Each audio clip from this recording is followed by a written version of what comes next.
Hello, hello. Welcome, everybody. How's everybody doing on this beautiful day? Yes, clap it. Clap for the weather. I feel like we all needed this mentally to wake up to 70 degrees today. So, welcome. I'm so sorry we couldn't be here last month. It was so sad that we couldn't do that. But I'm so happy to see you all again. Welcome to StorySLAM. I'm Jennifer Cambris, Director of Production and Special Projects here at Montclair Film. The bar is open tonight, so please feel free to go get some concessions while I'm making these announcements and during deliberation after the storytellers finish up. We wanted to take a few moments to let you know about some upcoming events from Montclair Film. Tomorrow night, be sure not to miss Montclair Improv Comedy performing their hilarious improv show. It's usually always the day after StorySLAM. It's monthly. It's very funny. We have a new late night series called B-Sides at the Bellevue because we did take over the Bellevue. Give that a round of applause because it's been exhausting, but we did it. Anyway, B-Sides at the Bellevue, where staff picks cult classics of B films to screen on the second Friday of every month at 10 p.m. Our next one on April 10th will be showing Kevin Smith's Mallrats.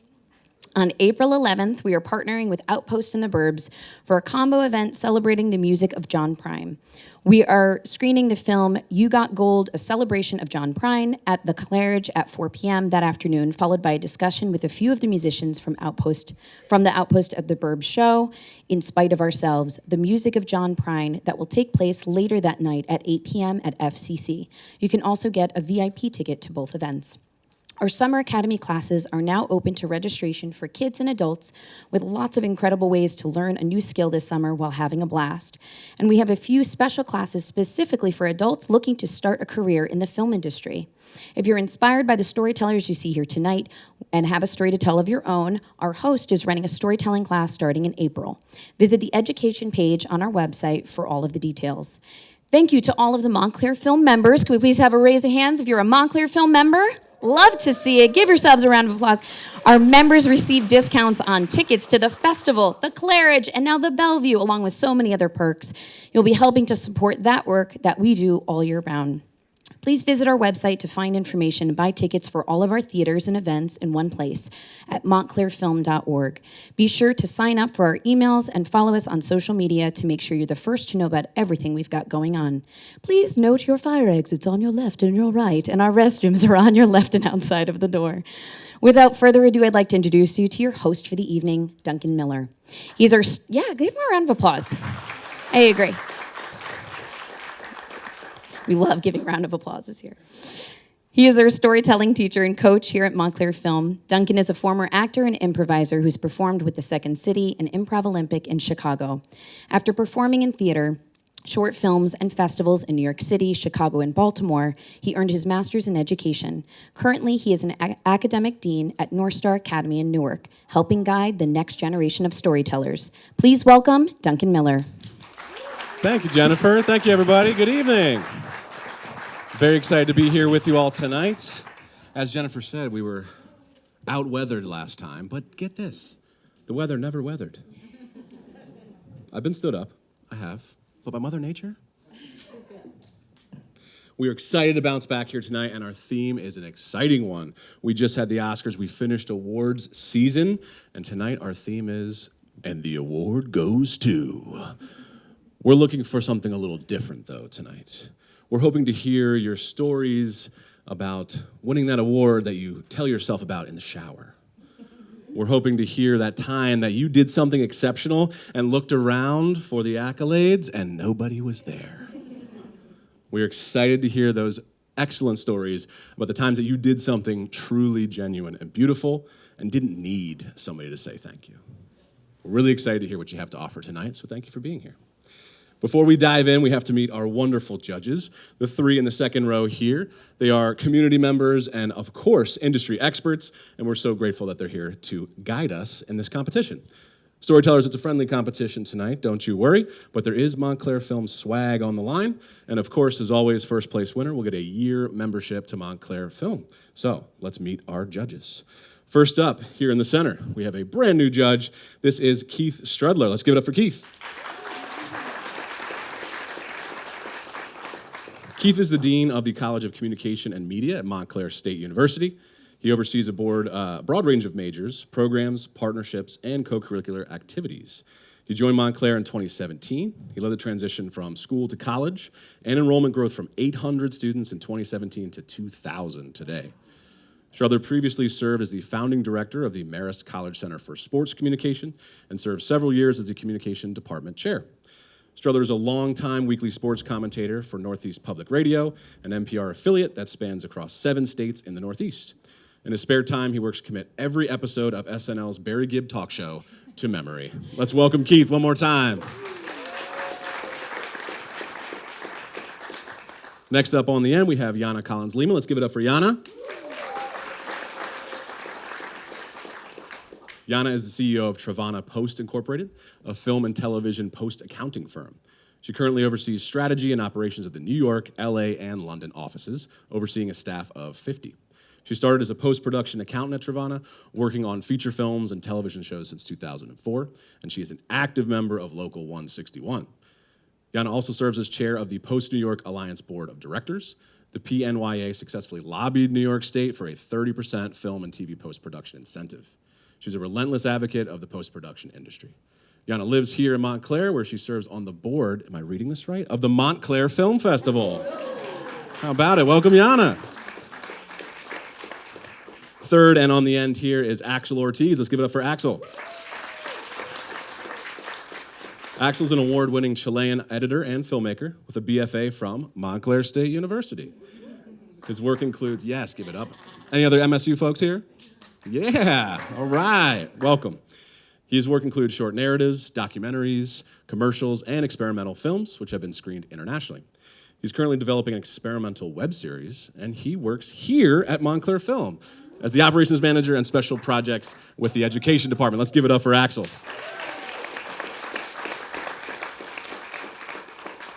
Now that we know who's in charge, let's get the lay of the land, the rules of the road. Our wonderful Jennifer here in the front, Storytellers, is going to be your timekeeper tonight. She will hold up the green sign first. That means you are halfway through at 3 minutes. Your yellow card means you have 1 minute remaining. You're at 5 minutes. And the red card means wrap it up. Yeah, it will be that aggressive, so watch out. No, we're not going to yank you off stage, but please, if you see the red card, please try to find the conclusion to your story as quickly as you can. We are using a relatively new rubric tonight that our judges have, and all we're really looking for is you to be on theme and to entertain us. That's it. So we're so excited to hear your stories.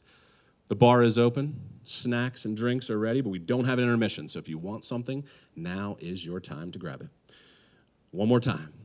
Tonight's theme, and the award goes to. Let's welcome our first storyteller to the stage. This is Jeff Ryan. Come on up, Jeff.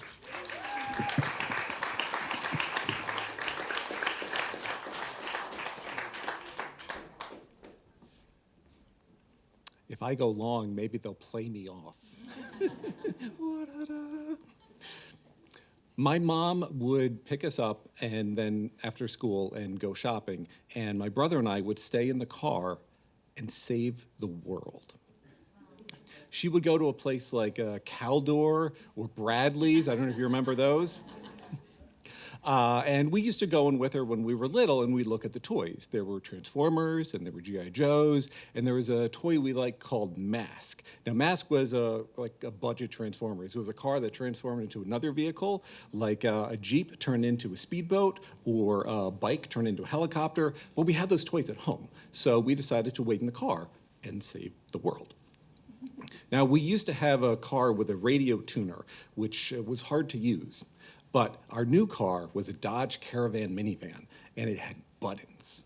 Buttons are very important and very cool and helpful in saving the world. The bad guys we fought was called Viper. Now, in G.I. Joe, the bad guys were Cobra, and in Mask, the bad guys were Venom. Snake name means evil bad guy organization. So we fought Viper. Now, button number 1 on the radios reset the van back to a plain old regular Dodge minivan. Button number 2 turning into a jet. There were wood on the side of the minivan, and when you press button number 2, the wood went, and then the jet went speeding off, which was great. Now, Button number 3 turned us into a speedboat. Now this was helpful because Viper would always try to run us off the road when we were on a bridge. So we would go right off, and as we were about to crash, we hit button number 3 and hit a speedboat, and then they couldn't get us. But then they'd send their boats after us. So we hit button number 4, submarine. But then they'd send their submarines after us. So we would rocket up and then hit number 5 and turn into a helicopter, and we would escape. They never knew what we were going to do next, and that's why they never caught us. Now, sometimes they like to hypnotize everyone in town to rob a bank and give them money. We stopped them from doing that. Sometimes they would steal things like the Statue of Liberty, and we would stop them from that. Now, you probably don't remember anyone in the news stealing the Statue of Liberty. You're welcome. Now, mostly what they did was chase us because we had foiled their plans so many times in the past that getting rid of the Ryan brothers was the #1 priority of the Viper organization. You can't save the world from the middle seat of a minivan. So we crawled into the front. I sat on the driver's side and I had the wheel, but the wheel didn't move. My brother sat on the passenger side. I was the pilot, he was the button pusher. Those were our titles. Now, I could talk with him about what buttons to press, but he was the only one who got to push the buttons. But I got the car, I got the wheel, so he was safe. We had a baby brother who was in a car seat in the back. He was the bombardier. We didn't know what a bombardier was, but it had the word bomb in it, which was cool. And our sister was sometimes in the car. She thought we were playing pirate instead of saving the world. I don't know how she thought that. And she decided to be a water barrel in case any of us were thirsty. We were trying to save the world here, but we were very hydrated. We did not do this for awards, and we didn't receive any awards. We didn't get the key to the city or anything like that. But our mom saw us pushing all of the buttons, and one day she decided that we were old enough and mature enough. She decided to leave the keys in the car because she could tell we wanted to listen to the radio. Something about the keys broke the car. It broke the buttons because now all the buttons did was change the radio station. And I had forgotten about this for decades until I started to think about it for telling the story tonight. She would drive to Bradley's or Caldor, we would wait in the car, we'd listen to the radio, and then we'd drive home and watch cartoons about people other than us saving the world.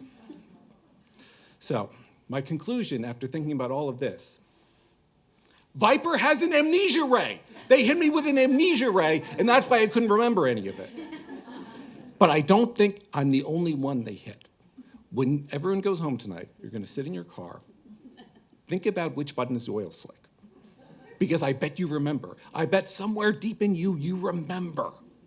Think about which button is the ejector seat, which button is a smoke screen, which button is a pogo stick that lets you jump over the other ones. Viper is still out there, but we're coming to get you. Thank you. All right, keep it going for Jeff Ryan.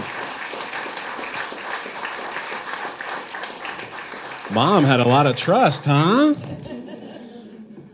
I'm nostalgic for that time too, right? We could just disappear for literally 12 hours a day and nobody really knew. And if you did that now, you would win an award from Child Protective Services. All right, we're gonna keep it going. Thanks for starting us off. Jeff, this is Misty Avenger. Come on up, Misty.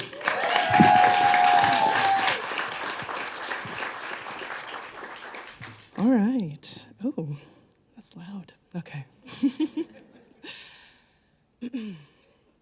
The hills are alive with the sound of music. Good, right? All right. I'm kidding. Maybe not that great. I'm not the next Julie Andrews, but when I was 10, you could not have told me that, okay? I could hold a tune pretty well for a 5th grader. In fact, I had the kind of potential that really didn't match up to the squeaky, grading school concerts parents sit through when their kid gets their state-mandated recorder. Yeah. And no one agreed more than my music teacher. I mean, I had solos out the wazoo. my crowning achievement, Ain't No Mountain High Enough. Thank you, thank you. She'd open class with, watch Misty perform it first. I mean, I always knew I'd be famous, I just didn't know in what. But of course, I'm not a singer, and I'm not an actor, nor a dancer. I'm 25 and still stuck in the moment when 10-year-old me was about to get the break she'd been waiting for. Clara, in Bradford Elementary's production of The Nutcracker. You see, up until this point, the only thing I knew about The Nutcracker was when my mom took me to a production at MSU. I remember giddying across the parking lot. I remember handing in a paper ticket. I remember finding our red upholstery seats, and I remember thumbing through that program. And then I remember groggily lifting my head off my mom's shoulder when the overhead lights came on. I slept through it. But Bradford's version, it wouldn't be like that, because I'd be playing the lead. My music teacher said as much. You see, in the limited time that we had to practice, I read Clara's lines. I learned her stage directions. I sang all the songs, even though The Nutcracker doesn't actually have any songs. And I was overjoyed, even though I didn't totally know what the play was about. Christmas theme? Sure, why not? Toy soldiers? Absolutely. I heard stage, lead, and play, and that's all the onboarding that I needed. And soon it was finally time. Bradford's 5th grade class was buzzing. After months of practice, there'd be finality. No more, who do you think is gonna play blank at recess? No more, obviously Misty will play Clara. It will simply just be. But little did I know, walking into school that day, I'd be trailing my little finger across a sheet of paper, connecting my name to head flower number 1. I didn't even know the play had flowers, let alone enough for there to be more than one. Okay, deep breaths. Perhaps a typo. You know, my music teacher, she was on the older side, and we all know how much teachers hate using technology nowadays. Let's have some grace, right? And you know, my mom taught me that I had a voice. Not one that could just sing, but one that was powerful. So I'll simply go up to my music teacher and ask why I've been cast as head flower number whatever, and get this whole thing cleared up. And when class time came, I wasted no time. Excuse me, miss. You see here my name, it's next to head flower. Not Clara. The role we've been preparing me for, is there a reason why that might be? And my teacher, she says to me, oh, well, you know, James, the one playing Clara's little brother, well, the two of you, the audience won't believe that the two of you are meant to be siblings. Remember that powerful voice I just told you about? It died in my throat. I wasn't upset. I felt ashamed. There I was, hyper aware of my body in front of all of my peers, and I couldn't stop thinking about Elizabeth, who did get the part of Clara. Elizabeth and James didn't look anything alike, but they both had something that I didn't. I was unmistakably, unapologetically, and as it turned out, inconveniently black. I emerged from that conversation embarrassed. Just yesterday, I was Clara, and it felt like something changed when we had to say it to the world. And I remember I went home that day and I cried in my mom's arms. And I didn't have the words then to explain what that had done to me. So I spent the rest of that week quickly learning the role of head flower, which as it turned out wasn't really much. I didn't give the performance my all. I was too dejected, not so much over Clara, but because now it felt like everything I wanted to work toward was suddenly so far out of reach. The next Thursday, it was opening night, which is actually the only night, and I watched from the wings as Elizabeth and James put on a fine performance. And I mimed Clara's lines from the side, the ones that were supposed to be mine, the ones that I had learned. And when it was time for head flower number 1 and the other 4 flowers in line, we got on stage and twirled 3 times and exited back to the wings. And the next time I saw that stage, I was taking a bow.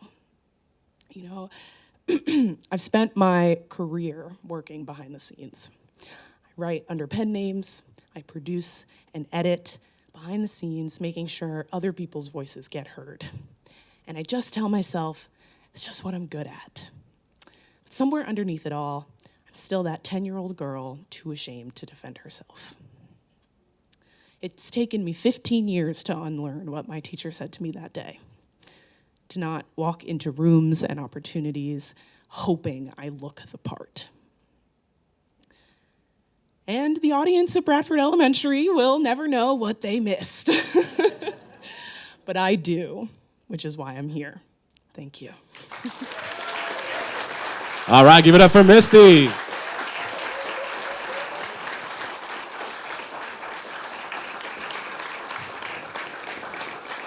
If you'd like to share the contact information with this musical teacher, I'd be happy to follow up. I also, when I saw the Nutcracker the first time, my sister tried ballet. My mom's like, we're going to the Nutcracker. Slept whole time. Yeah.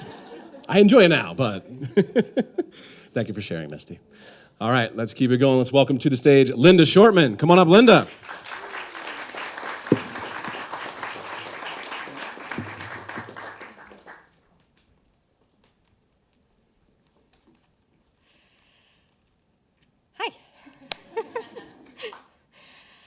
Growing up in the 60s, I was quite taken with fairy tales, princesses, beauty queens, and tiaras. Cinderella had it all going on. I had an inner voice that would whisper, wouldn't you like to have that? In a family with 3 brothers, I shoved that voice down pretty hard. We climbed trees, fished, and built tree forts. No tiaras involved there.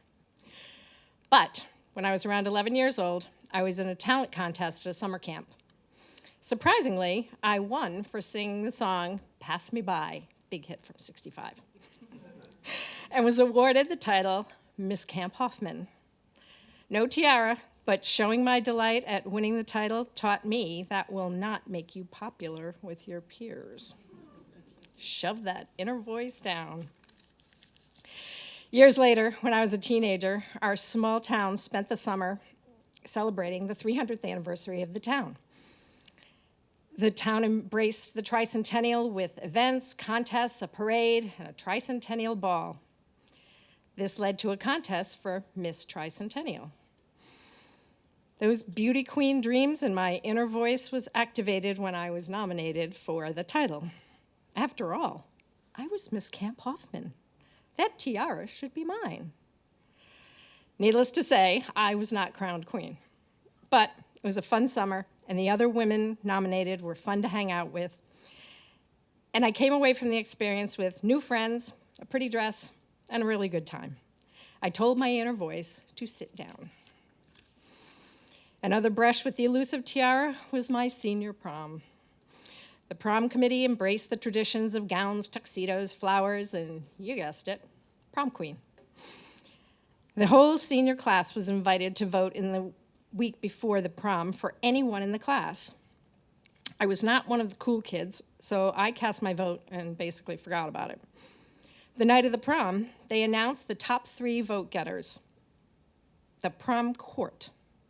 I was shocked to hear my name announced, and that tiara-loving inner voice was once again activated. They then announced there would be no queen, but a diplomatic prom court.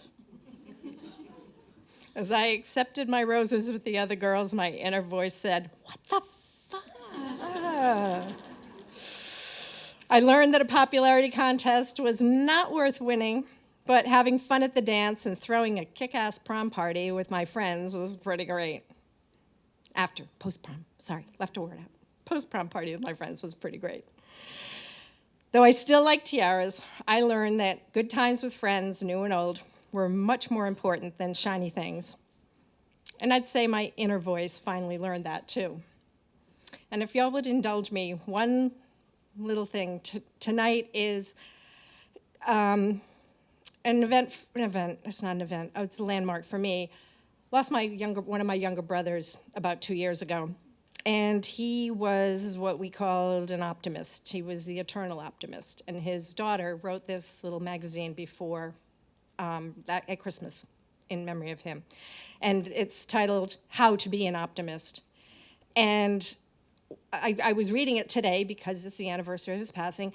And I got to this page and I was so taken, I just would love to take a second and share it with y'all. It says, "Be curious, stay learning. This may look like telling and listening to stories."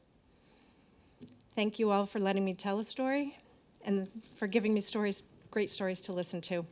Thank you. Thank you, Linda.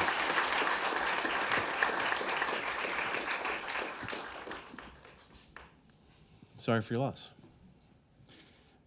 Inner voice. Listen to it. Embrace it. Voices being stifled, whether it's in educational spaces or just your own personal working through something, right? Now more than ever, I think it's time to trust our guts. I had a pretty princess joke. I'm not going to do it. Thank you, Linda. All right, let's keep it rolling. This is Nat Rosen. Welcome, Nat, to the stage.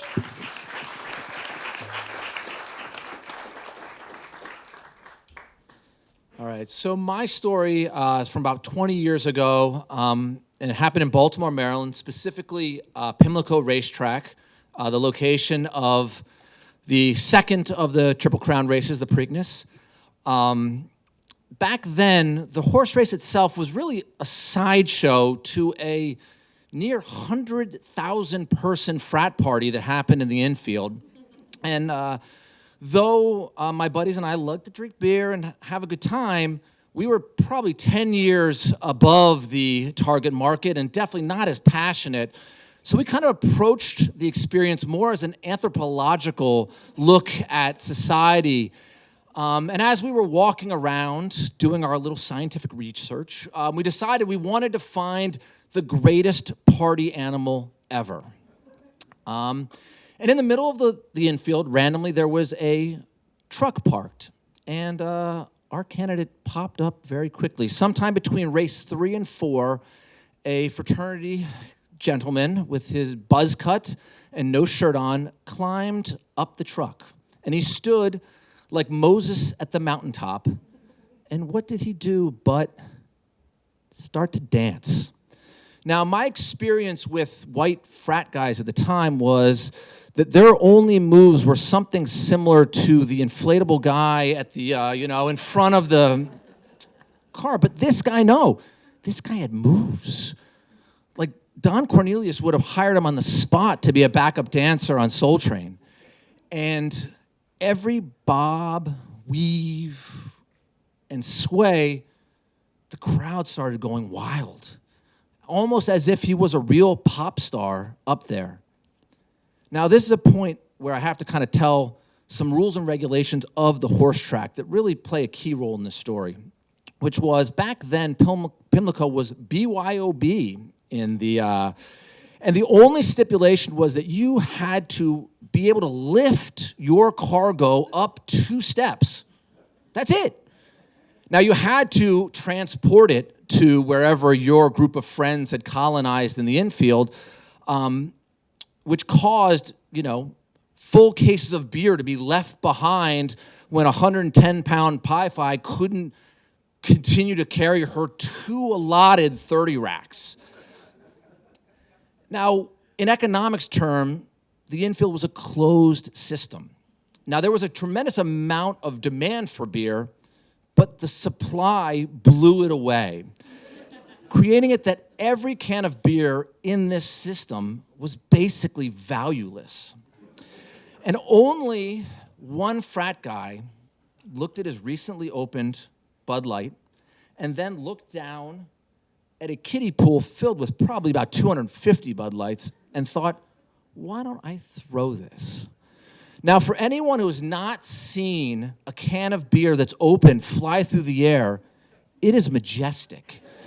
I mean, the sunlight shimmering on the aluminum, the 12 fluid ounces trailing out behind like a shooting star, and our hero, who is clearly the greatest party animal of all time, avoided his projectile with a simple slide to the right. Now, anything that's true about this subspecies that is the adolescent male, that they see one of their own doing something stupid, they have to copy it. So 2, 3, 4 more cans took to the sky. Now this guy dodged every single one of them without breaking rhythm. And I have to say, if there was an Oscars for this thing, I would have walked up and given him a statue in that moment. And I mean, it felt like 15 minutes, probably closer to 30 seconds, but he avoided can after can. All right, but the problem was that every can that hit the top of the truck, a little bit of malted beverage spilled on his dance floor. And as he was doing the running man, his left foot gave way, and down he went. Like a great prize fighter, though, he quickly tried to get to his feet to prove to everyone he was okay, but he slipped again. And though I was probably a full football field away, I could hear the thud of the first direct hit in the lower back. Then the shoulder, then the solar plexus. He was on all fours, a sitting duck, and the barrage was probably more significant than anything Dresden saw in World War II. Completely humbled, he slid to the side and climbed down the truck, toppling on the grass. Now for me, all I could think about is why as humans do we build our heroes up just to tear them back down? Then I looked at him not moving and thought, maybe he's dead. But alas, he got to his feet, was given a beer by his buddy, chugged it immediately, and gave a high five. And I realized that the true lesson in this was not what I had thought first. That it was, you need to appreciate these wonderful moments in life, even though there will be some inevitable bruising as you try to shoot the moon. And over the last 2 decades, I've thought about this gentleman a lot and where he is today, and I'm pretty sure he's probably a high-ranking member of our current administration. But more importantly, what stuck with me is that all of those moments in life where, I had to put myself out there and take a risk, I thought of him. In those moments like getting up and telling a story in front of a lot of strangers. All right, keep it going for Nat Rosen.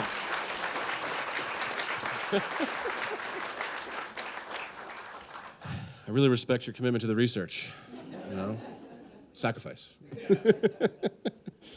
All right, I am from Baltimore, so everything he said is real. Everything. All right, let's keep it rolling. Next up is Sue LaMarche. Come on up, Sue.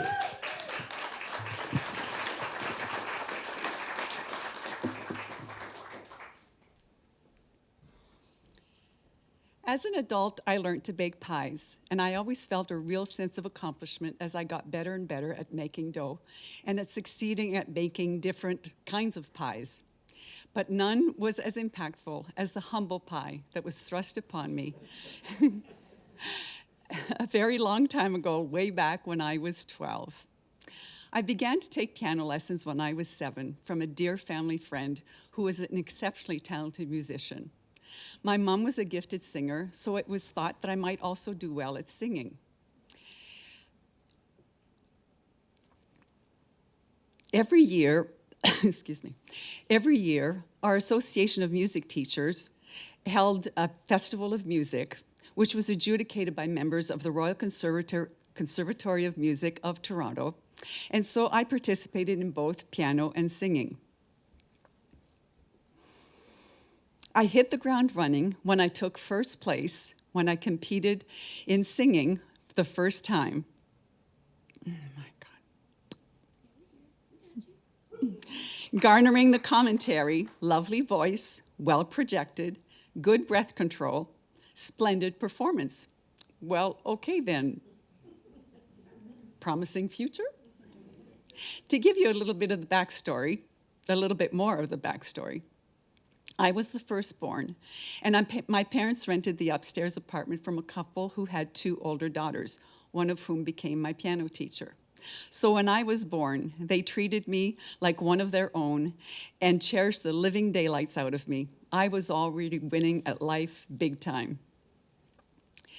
The mom was an exceptional, amazing seamstress, and she sewed without a pattern. So For every dress that she made for her daughters, she also bought extra fabric to make one for me. My piano lessons were scheduled so that I could have lunch or dinner with them, and she always made my favorite foods. The dad was my endless provider of humor with his corny jokes and teasing me, and he walked me to the bus stop after my lessons. The daughters always played with me. The older daughter knit me beautiful sweaters and hats and taught me how to knit, and the younger daughter was my piano teacher. In other words, I was their pride and joy. So when I won, that seamstress extraordinaire immediately took to her sewing machine to make me a second, fancier dress to participate in the next level of the competition, which was to perform in the awards concert. I didn't get chosen to perform in that final concert, and one might say that I would think that that was the award that I should have won. But I had won first place my first time, and I had gotten not one but 2 beautiful dresses, and that was more than enough for that 7-year-old newbie. Every year thereafter, I did place second or third in either singing or solo, duo, or trio piano performances, but they were no match for the feeling of that first place. Then came the day at the age of 12 when I competed in singing, following which my teacher and accompanist told me, and she was very effusive with her compliments, and told me that I had sung incredibly well, that my voice was stronger than ever, and so on pitch, and that she wouldn't be surprised if I placed first. Well, I was all pumped up and already beaming with the radiance of a winner. I remember confidently leaving my seat to go to the bathroom because, after all, why did I need to listen to my competition when my teacher, who had such high standards, told me that she expected me to win?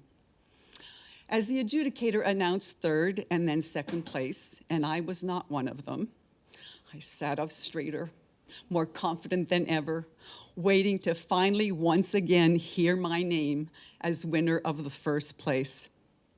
Well, you guessed it. He did not say my name.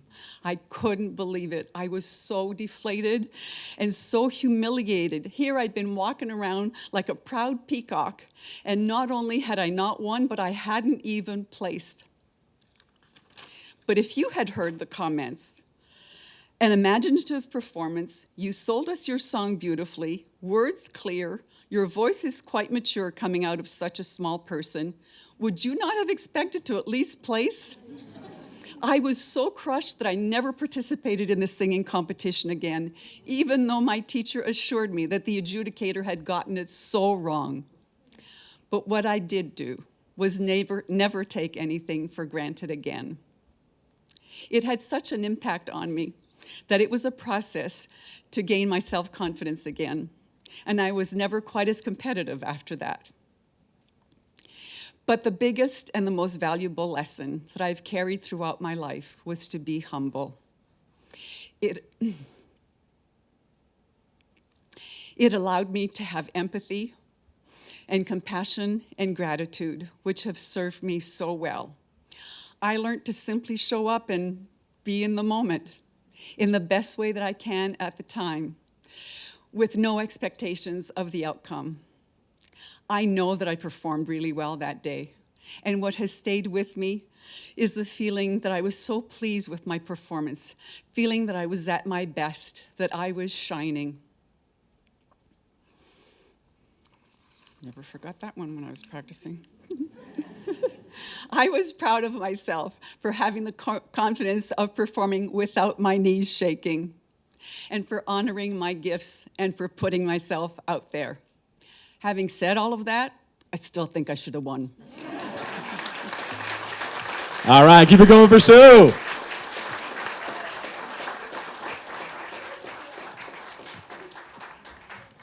Those judges. I'm sorry. I took exactly 1 piano lesson when I was 8 years old, and I think the woman said to me on the way out, maybe drums? It's these hands, you know? Just don't do much. All right, thank you, Sue, for sharing. A lot of stories about really kind of not just being humbled or finding your humility, but just thinking about like what it is to persist in this world and think about what we expect from things. And I really think it's a great reminder to say, if I keep my expectations reasonable, I'll be pleasantly surprised. So thank you for that. All right, we are past the halfway point. We have a few more storytellers for you tonight. This is Ruth Sweat. Come on up, Ruth.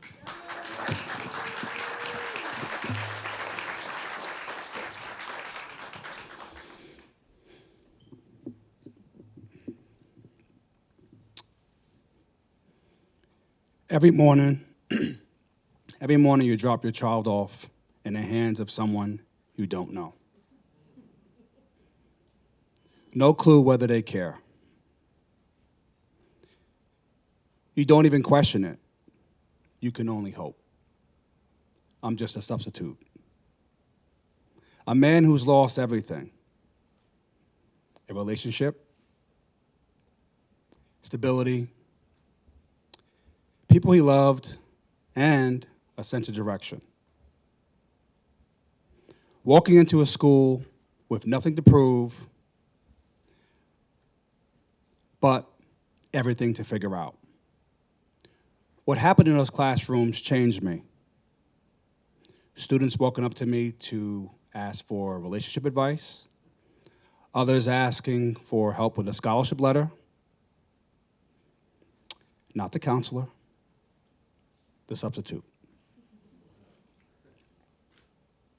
I would write quotes on the board and watch students photograph them before leaving for class. I wasn't supposed to be there. It isn't in my job description. Substitutes don't go to showcases. But I showed up anyway, because that's what I do. And when those students saw me walk through that door, 2 of them cried. Not because something bad happened, but because something good did. Someone showed up that wasn't supposed to be there. And then one of them hugged me. And in that hug, I felt something I didn't expect. I'm not teaching them anymore. They're teaching me. Teaching me what it feels like to matter to someone who had everything to expect, but no one to be there that cared. Then one day, a student walked in with a ripped book bag. She said, "It just ripped. We can't afford a new one. This bag is my mom's from when she was homeless. Oh, and this hole on the side is from a knife. Her mom had to once protect herself." Hard to fathom, but she told me that, the substitute.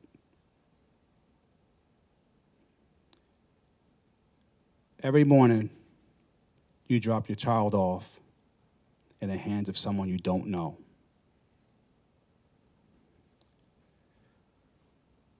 Some of us, the substitutes, the ones you don't see coming, we see your child. We know their name. We see the hole in the bag. And we show up the next day with something to fill it.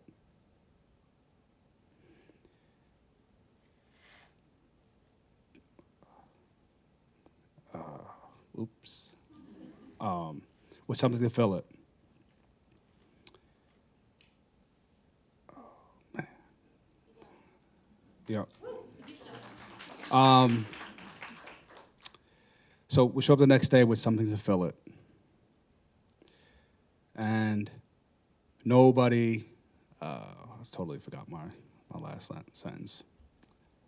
But thank you. Keep it going for Ruth. That's a great last sentence. Well done.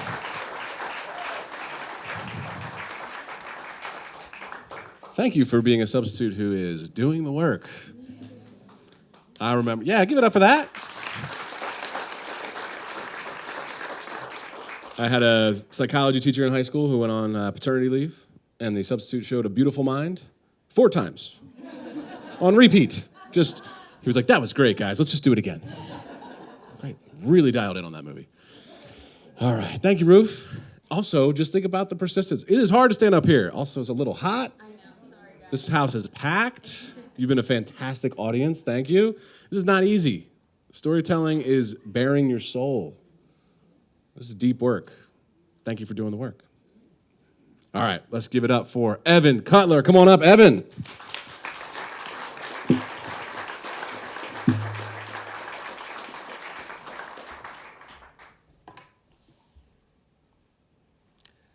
All right, just a quick question. Does everybody know what IMDb is? Yes. All right, well, if there's someone who doesn't, it's basically LinkedIn for showbiz. And if you looked up Evan Cutler, that's me, on IMDb, you would find on the top 5 years producing perhaps the most critically acclaimed show of the last 25 years, The Daily Show with Jon Stewart. Wait, stop. And then right below that, the same person, perhaps the worst show in the history of late night television, not the Magic Hour, not the Chevy Chase show, but a show you probably never even heard of called McEnroe. I rest my case. For some reason, the executives at CNBC thought people would come to a network known for financial news to watch a late night comedy show.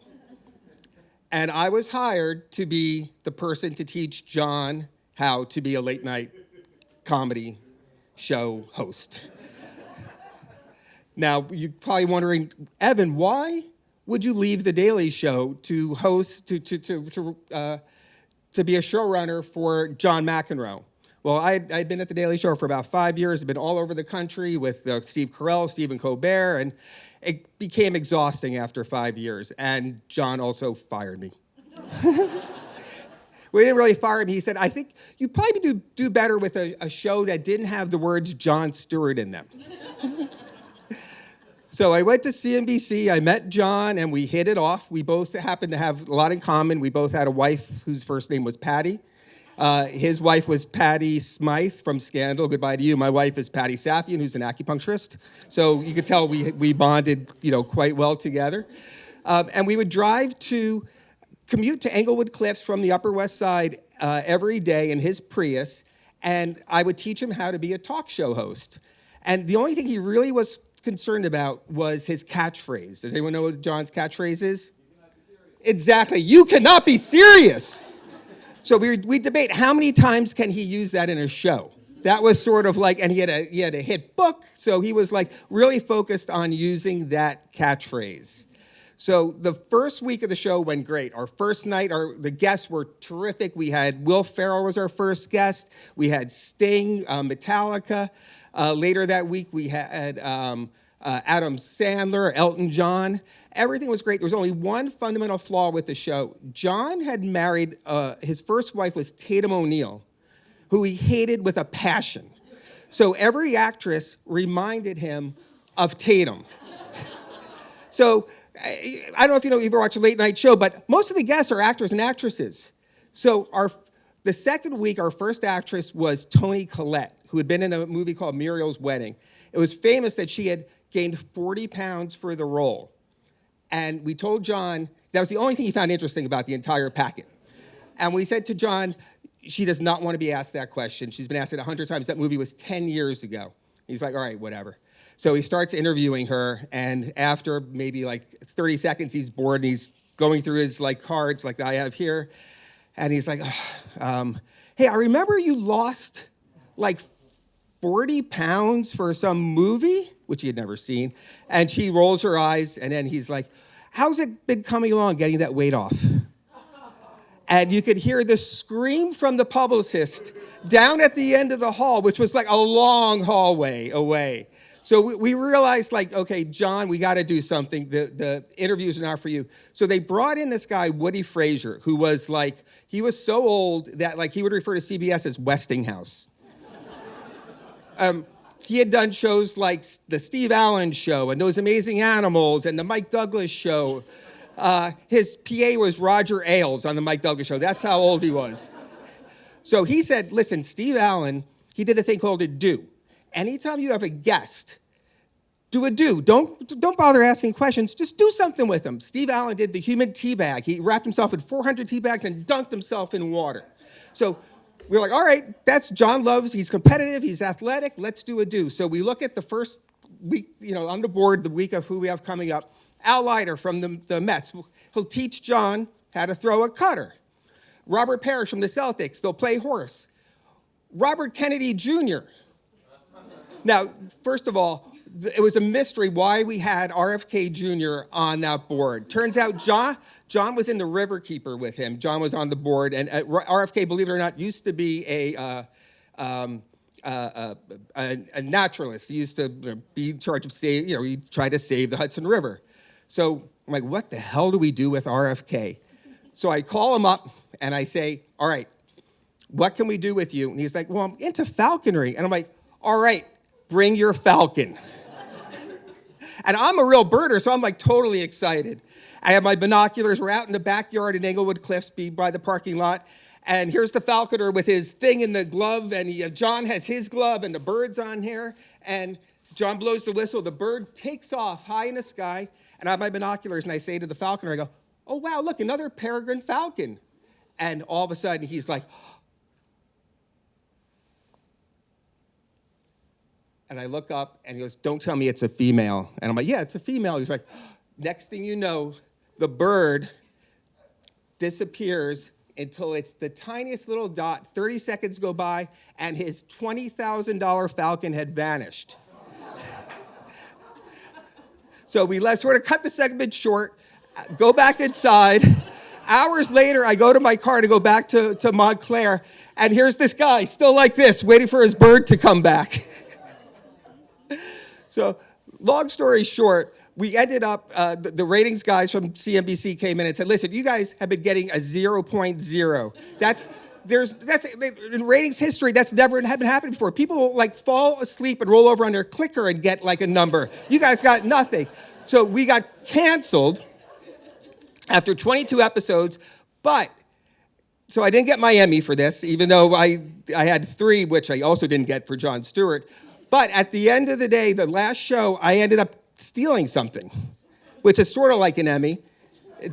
This nameplate, which was on John's desk the entire time.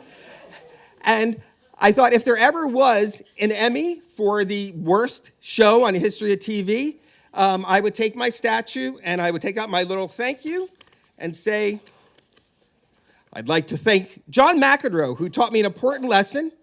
When the going gets tough and your back is against the wall, there's just 4 words you need to know. You cannot be serious! All right, keep it going for Evan Cutler.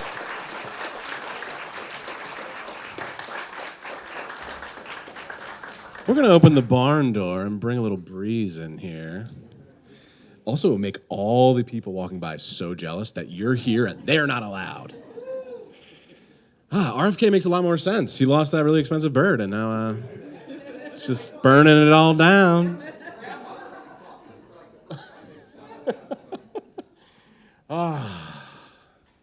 Thank you. We have just a few more here tonight. You've been fantastic. Thank you. Let's give it up for a brand new storyteller to us. This is Ann Becker. Come on up, Ann.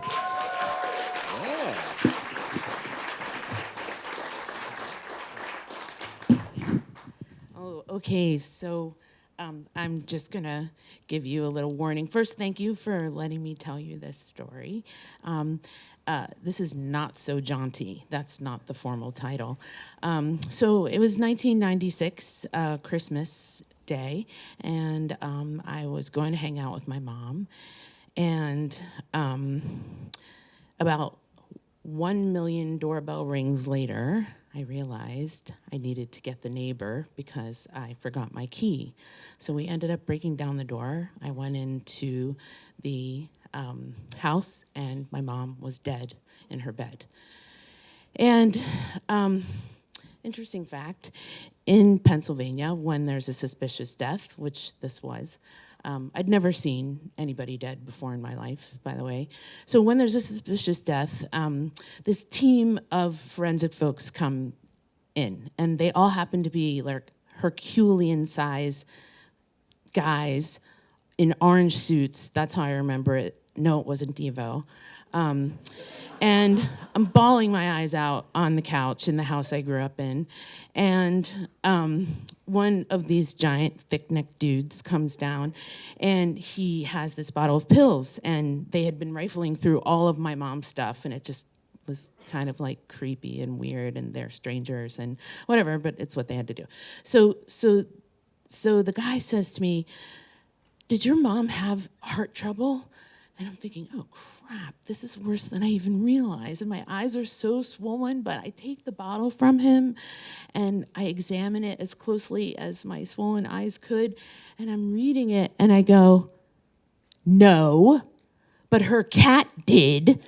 Because at the bottom of the bottle in this huge like neon yellow lettering, it said for veterinary use only.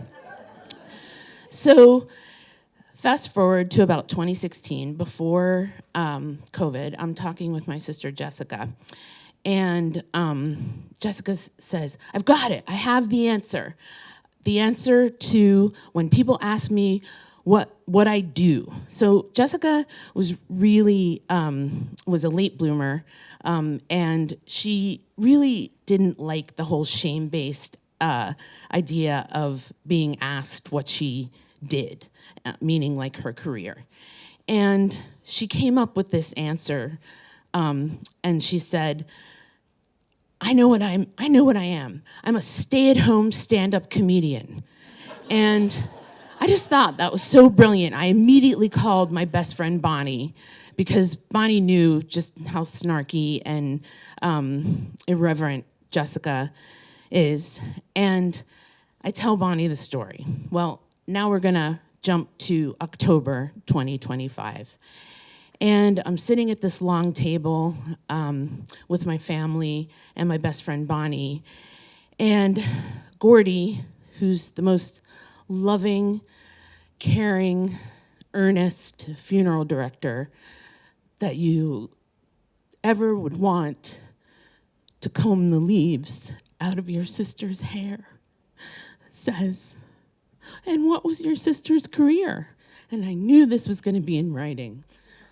And my shining moment was there. And I said, "Jessica was a stay-at-home stand-up comedian."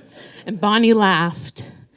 And I was just imagining how proud Jessica was of my irreverence. Thank you. All right, let's keep it going for Anne.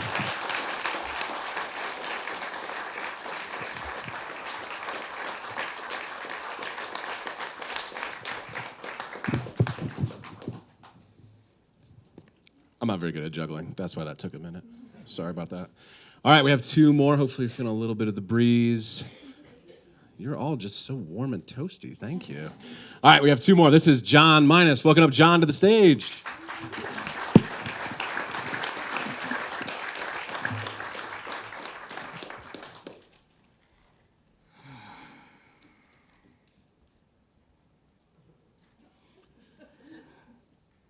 This is a story that I'm going to tell at this StorySLAM about a story that I told at a StorySLAM. I promise it doesn't get more meta than this. So I really like telling stories, and I decided to branch out and go to more places. I try and do them as much as possible. So I went to a StorySLAM. I won't get into the name or anything, but it was like a bug-themed StorySLAM. And they didn't have any around here. So I live here, so I had to go really far away. Like I had to get my passport and travel to Williamsburg, and it's far to Williamsburg to go to this StorySLAM. And I get there, and I don't know what it's gonna be like, but there's a bunch of people. It's full. It's like maybe 200 people, and they're all just gorgeous, which was annoying, and young, which was more annoying. but it's fine. Like, I knew that I have talent, and talent travels. So I knew I was going to be fine, basically. So when you get there, you don't know if you're going to go up like here. You have to wait and see if they pick your story. And I was anxiety ridden because like I said, I traveled several time zones to get there, and I was afraid that I wouldn't even get my story told. And everybody was good, and the audience was receptive and everything, but I was, trying to worry about, am I going to tell my story? Am I going to tell it right? Am I going to tell it? Am I going to get it right? So eventually I find out I get picked. I'm like, good. So I go up, and my story is about the tragic end of my 20-year-old friendship, one of my oldest friendships. And it was great, actually. Like, when I was funny, they laughed, they roared, they tore the ceiling off the place. A sound that was only matched by the silence when I got real, when I got deep, and when I got sad, because it was a very emotional story. And the pathos was thick in the room. It was so quiet, you could hear cells dividing. That's how people were my soul, my eyes were the windows to my soul, and everybody was peeping. And then I finally wrapped it up to uproarious, thunderous applause. Like, you can imagine, I thought I was gonna be, I could have left their mayor, honestly. That's how great this went. And when I was on the stage, I was like, I think I won. But by the time I got to my seat, I was like, I'm going to be hosting This American Life. Like, I was sure that, I was going to be, the head of CBS at some point. Like, I was pretty confident in what was going to happen. And you may be asking yourself, this guy is talking a lot of mess, right? There's no way he could have possibly done this well. And the scorers would agree with you. The judges were picked from the audience, and they were not nearly as in love with me as I am. By the time all was said and done, I was third to last. And it would have been devastating. It would have been really, because it was the opposite. Like, I wasn't even like middle. I wasn't even like close. I was down near the bottom.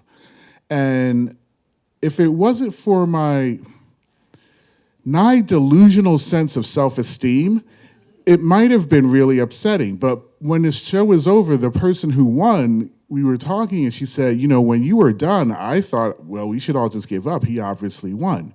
So the person who won thought I won. So since the person who won thought I won, right? See, defeat is only defeat if you are sane and acknowledge it. So the lesson for everybody who's like, oh, I lost, is like, no, you didn't lose if you have enough delusion. Find me a famous person who isn't completely detached from reality. So yes, I did lose, but did I? Most people would take this as a humbling experience, but somehow my ego got even bigger. And I probably should see somebody about that, but I kind of like the way I am. All right, thanks, guys. All right, keep going, John Minus.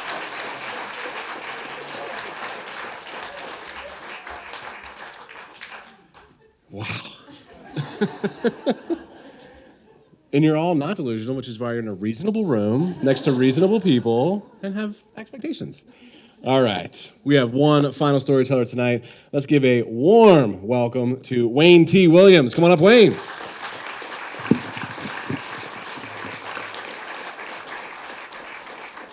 OMG, this is so unexpected. I prepared a little speech just in case if I won.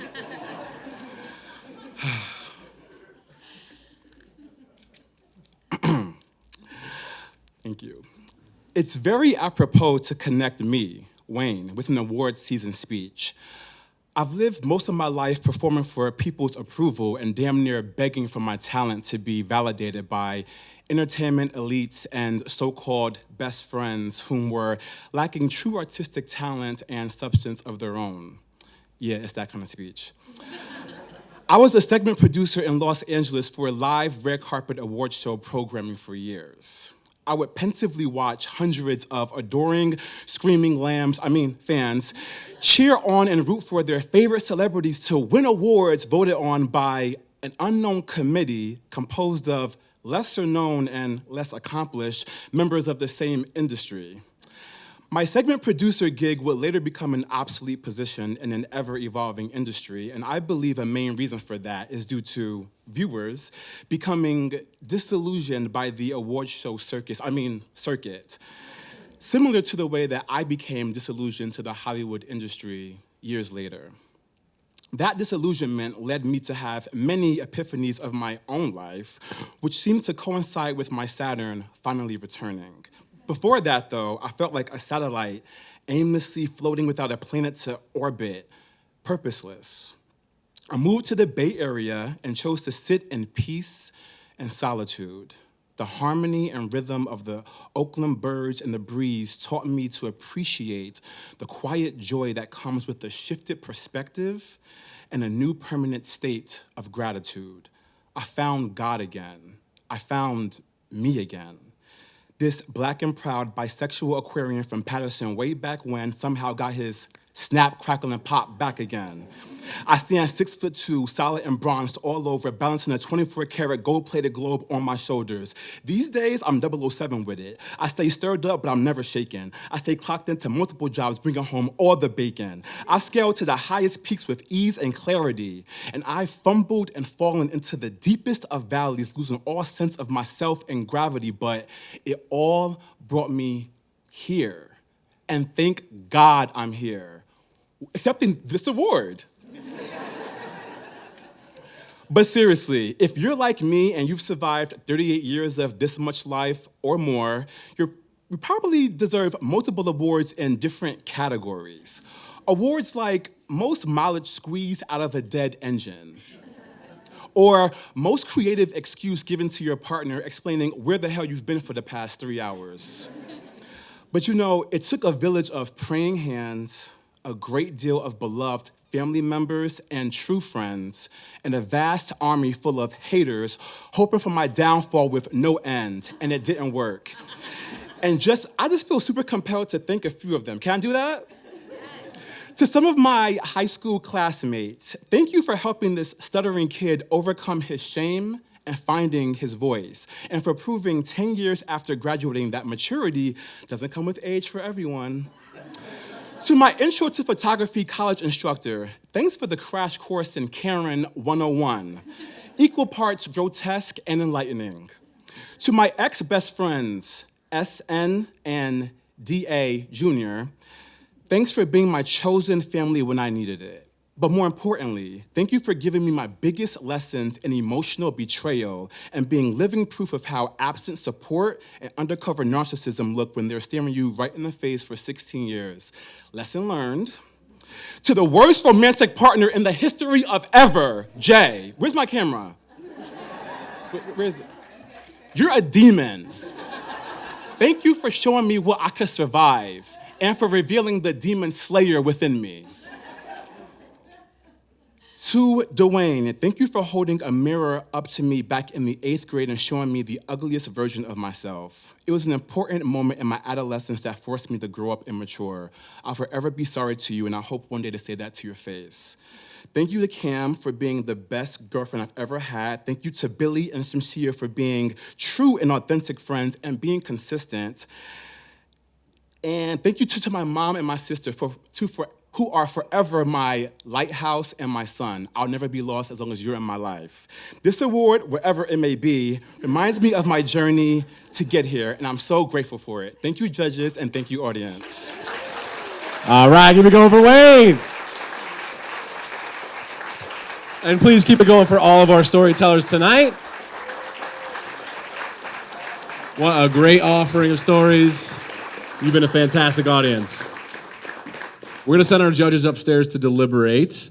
We'll have the bar open. I want to try something just because we had a lot of wisdom and truth. Please go ahead, judges. Thank you.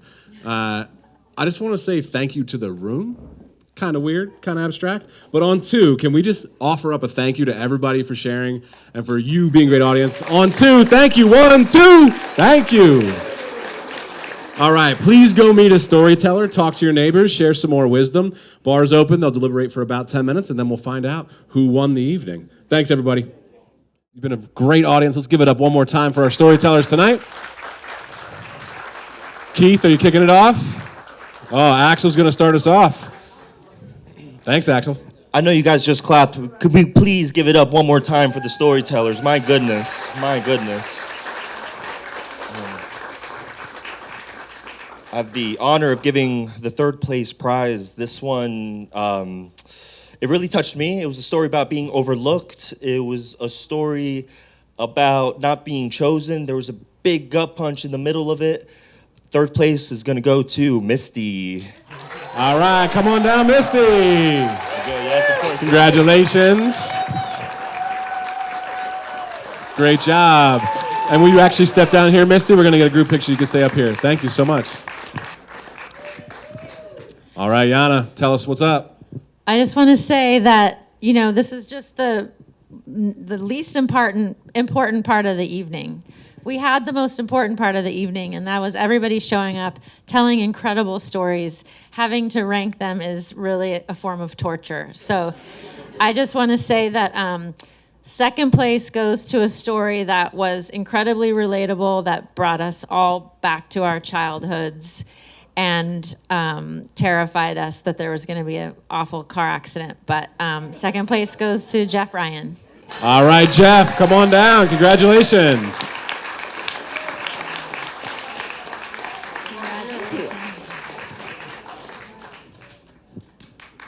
All right, congratulations. Jeff, step down this way. Thank you so much. All right, if there is an energy to drum roll on that block of wood next to you, we'd love to get a drum roll for a first place prize. I'm going about 5 minutes, though, so you're going to... So I will tell you, like, it's been a while since I've actually been teaching in a classroom, but it's tough to give anyone below an A. These were all great. I enjoyed every minute of it. The winner... Look, I strongly related to the winner. When I was senior week of college, I got asked to go sell ice cream in the pit of a horse race. And I didn't know. I drove down to Baltimore, and I realized when you have a cart filled with chipwiches, there's no amount of beer that people won't give you for those chipwiches. So I left that thing like really drunk with like thousands of dollars in my pocket and no ice cream. So everything we heard was true, and you dodge a lot of beer, and so it brought back a lot of memories. So Nat Rosen. All right, Nat, come on down. Our first place prize, including a year membership. Congratulations. Turn that bag out for me. Nat, flip that bag around. You got it. All right, one more shot. All right, congratulations to our winners. Can we get one more shot with all of our storytellers tonight? If our winners could go front and center, please. We'd like to document this wonderful evening.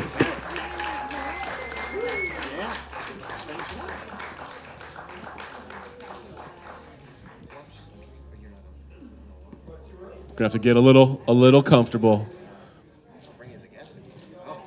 Thank you. Yeah, if we get one or two down here, that's perfect. Thank you.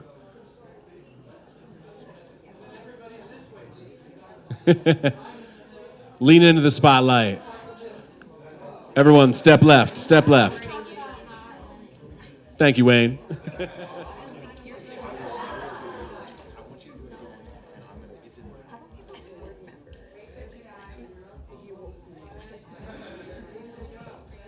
All right, let's give it up for all of our storytellers. Congrats to our winners tonight. Thank you for being a fantastic audience. We hope you cool out on the way home. Check us out at montclairfilm.org. Take a class. Come see a film. Come to another event. We really appreciate you. Get home safe. Have a great night, everybody.